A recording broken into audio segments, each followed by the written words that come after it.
Ghana has, as at July 17, 2021, recorded a total of 99,734 COVID-19 positive cases, with 817 deaths. The country's active case count of 3,466 leave health authorities worried. Director General of Ghana Health Service has been explaining why the country is experiencing an upsurge in cases since December.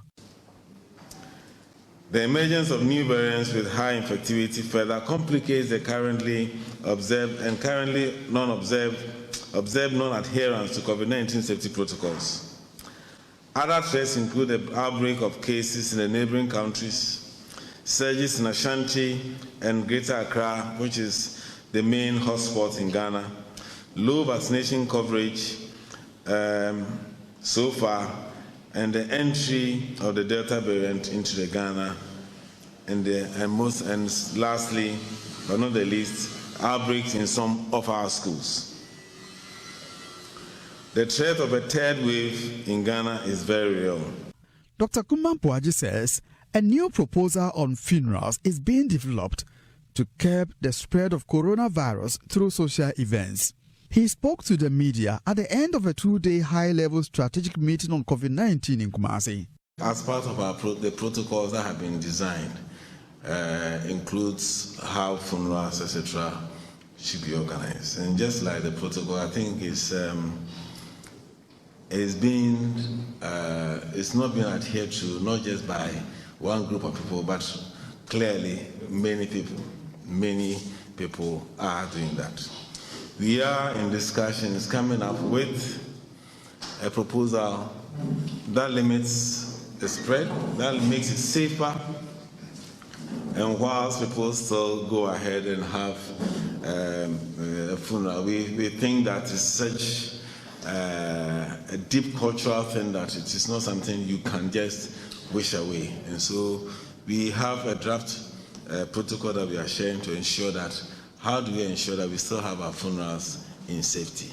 According to Dr. Kumampuaji, Ghana's health system has some inherent strength, with the training of critical staff and increase of treatment centers from 2 to 70 since 2020. He, however, says a third wave of COVID-19 is imminent if the attitude of the citizenry remains unchanged. The rise in cases is of concern to the Ghana Health Service, and this necessitated the strategic meeting of senior managers and our partners to address the increase in these cases. Our current system has some inherent strengths. Capacity for case management has been strengthened with an increase in the number of treatment centers from 2 to about 70 currently, with a treatment center in each region. Training of critical care staff and the provision of equipment has also been implemented. The establishment of the Ghana Infectious Disease Center is one. The establishment of electronic data collection system for surveillance data collection, a robust laboratory capacity from 2 in the early 2020 to 400 total currently. We also have a capacity for genomic sequencing as a country. However, all these capacity can be overwhelmed if we do not avert a third wave, especially driven by a Delta variant, which is highly transmissible. Meanwhile, Ghana Health Service has been outlining some measures to tackle COVID-19 upsurge in the country. We want to mobilize all our opinion leaders, our religious leaders, traditional leaders, key influencers, etc., in putting in place contextual risk communication messages for locations such as schools and workplaces. We will continue to scale up our testing capacity for COVID-19. We will scale up the use of antigen testing. Antigen testing will be used as part of our rapid response in locations where there are outbreaks such as schools, workplaces, and points of entry. That's our borders, our ports, etc. We will strengthen our contact tracing and quarantine and isolation.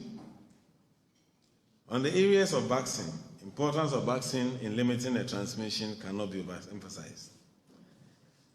Ghana is increasing its capacity to handle different brands of vaccine, including those that require ultra-cold storage facilities. Ghana is trying to source more vaccines to cover as many people as possible, and we'll be prioritizing hotspot areas, districts, highly populated areas, and at-risk groups, that is persons over 60 and above. Despite all these efforts, vaccine hesitancy needs to be tackled so as to ensure the maximum vaccine uptake when the vaccines are available. From Kumasi, for Joy News, Oyinrin Tewia reporting.